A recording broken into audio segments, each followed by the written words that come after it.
It's my little time machine. And in Italy, they linger over their food. And therefore appreciate it, I think, more and eat less. And each course, there's a flavor, there's a wine, there's conversation, and there is a very interesting phenomenon. If you go to an Italian restaurant and you order dessert, you've had a wonderful meal, you've had your wines, now you order dessert, and you order a cup of coffee, the way we do with our dessert here in America. In Italy, you're going to wait for the coffee, and you're going to wait. And you call the waiter and you say, excuse me, a coffee, and he say, ma signora, non hai finito il dolce. But you haven't finished your dessert. Because in Italy, you don't serve coffee with dessert. Dessert is served with dessert wines, and coffee is the very last thing. It would feel rude to serve you the coffee. It's almost a sign of the end, and so they want to postpone that. Now, I thought that I would talk a little bit about coffee for the end of our talk, before I take questions, because coffee is taken very seriously in Italy, and coffee was introduced into Europe through Italy. People think through Veneto, but it's actually Livorno. And there's many ways that the Italians serve coffee. And there's a big debate between al vetro, in a glass cup, or in a cup. You could have it short, you could have it long, you could have a double, you could have, which just means the amount of water, cappuccino in the morning, but even little children know, not after 11 o'clock, 12 o'clock, no cappuccino. But there's many, many ways that coffee is enjoyed in the morning. The coffee with a little touch of milk, marked with a little milk, or milk marked with a little coffee. Latte macchiato. There's caffè macchiato, ma latte macchiato, if you want hot milk with just that little touch of coffee. And then a wonderful, wonderful tradition, caffè sospeso, which is coffee on the house. There's a tradition that it's kind of like pass it on, where in some coffee shops you will pay for an extra coffee and give the ticket to the owner, so that if someone comes in, perhaps a student, perhaps a visitor who's lost a wallet, he can have a cup of coffee on the house.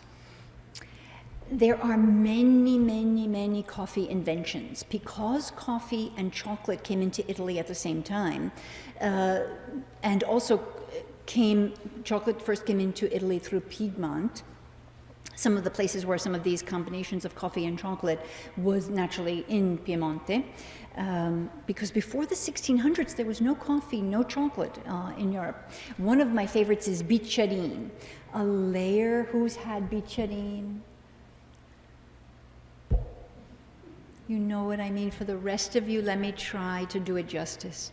A layer of dense, sweet, dark chocolate. A shot of espresso, a foam, a creamy foam of cool foam on top.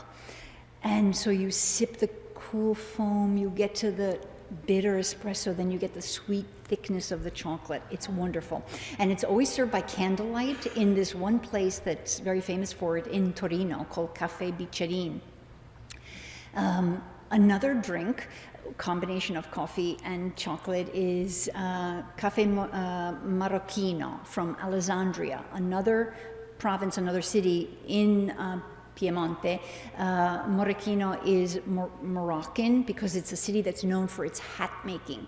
And so they call the coffee for the color of the Moroccan leather. And it's got cocoa powder in the glass, and then the hot coffee, and then your foam, and then more cocoa powder. And then in the summertime, we've got some coffee creations. The Italians, and I have to agree, coffee is a very expensive product. Good coffee, it grows in very fine places. It's roasted to the proper temperature. It's carefully ground. And for iced coffee, we leave it in the refrigerator for a week. This makes no sense. It makes no sense to the Italians. It certainly makes no sense to gourmets. The volatile oils get ruined. It's not the way to have iced coffee. The way to have iced coffee is the way the Italians do, shakerato, which is in a shaker. You put ice, you put a shot of espresso into the ice, and you shake it until it's cold, and then you strain it into a glass. And so you still get some of the crema, and that's a fabulous way to have iced coffee. Another way, more in the south of Italy, is caffè alla salentina, which is cold espresso, so espresso, but then hot espresso poured over ice, so it becomes cold, and then with a lovely touch of almond milk. It's a kind of almond syrup that's a specialty because the almonds are so wonderful in that part of the country. There are cocktails too for the wintertime when it's cold. Galleggiante it means to float, and it's a lovely drink because it has 3 layers. One layer is a mix of several kinds of liqueurs that were heated up in the foamer, and then a little bit you then take a little piece of lemon and then gently pour on top the espresso so it floats over the liqueurs, and then you give it a little aroma of bay leaf. And the 3rd layer is just the crema that just naturally comes to the top. So it's really a very, very special, delicious drink in the wintertime.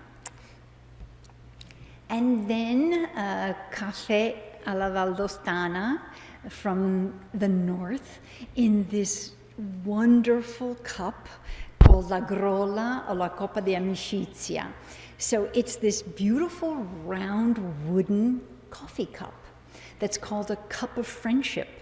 They generally put in hot coffee, but then they use these wonderful alpine liqueur that there's sugar that's burned onto every spout. And the idea is that you take this hot drink at the end of your meal and you share it with everyone at the table. And you cover 2 holes and you drink from one, you pass it to the next person, they drink from a different hole. There's liquor, so it's sanitary. And so there's this wonderful friendship, this sharing, something that those similar kinds of gestures were done in ancient Roman times. So I think that that's a very nice place, this friendship coffee, for me to pause to take some questions, because I've tried to give us a little taste of some of the foods that I love and some of the food customs, from pasta to dessert, cheeses, but there's so much more. And so many festivals and so many cities that honor and have interesting traditions to visit. So now I'll take a break so we can think about some questions that, yes?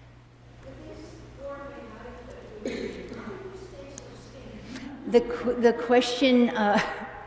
question is, how do I stay so slim when I have all these wonderful visits to Italy? And it's actually in Italy that I get slimmer, because I find that the portions are so proper when you go to a restaurant, that the food is so flavorful that with a little you're satisfied. It's amazing how many bad habits I think that we've gotten to, or at least where I live in New York City, that I don't see as much in Italy. And I think that a couple of things that I love to take home from Italy.